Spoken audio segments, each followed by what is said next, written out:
Pride 9. It's a canceled bout against Johil Deoliveira. Yeah, like look, my when I first got to the UFC, I was 26, right? People know me as a UFC fighter. I am a UFC fighter. But before that, I was gonna fight in Pride. And I was set up to fight Johil Deoliveira, who was a Lucha Libre fighter. So if people Lucha Libre, yeah, hell yeah. Libre, they have an ancient, like an old school rivalry with Brazilian Jiu-Jitsu, you know. Hugo Duarte student. They were the original no-gi jiu-jitsu guys, you know, from Brazil, from like the favelas or whatever else. So this dude was a bad dude. He was tough. Johil, an old school guy, and I was looking forward to it a lot, just from the history and the beat Pele Landis.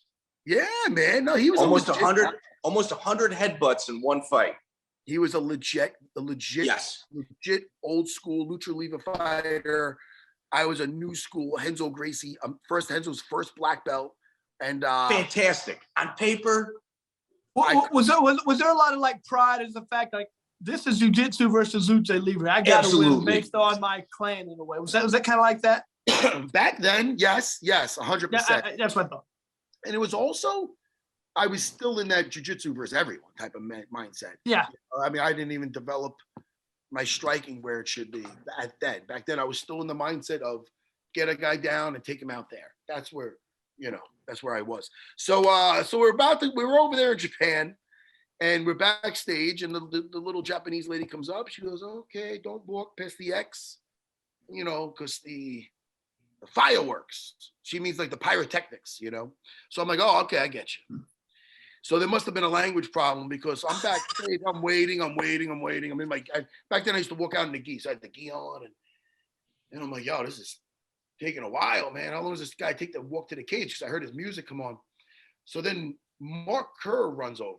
Mark Kerr is this, if people don't know who he is, huge, big. If you're listening to this, they know who Smashing Machine. Yeah. Smashing Machine. And but he had a little feminine voice, So he comes over to Renzo, like Renzo's some fucking doctor. Renzo, it's horrible. He was on fire. And I'm like, what the fuck? And then Renzo ran off. So what happened was, and there's a tape of this somewhere.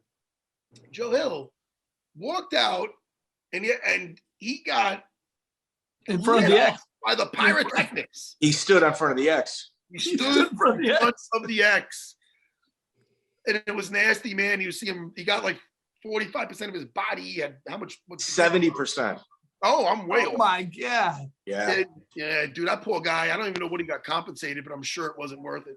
Check out the full interview on iTunes, Spotify, and all major podcast platforms.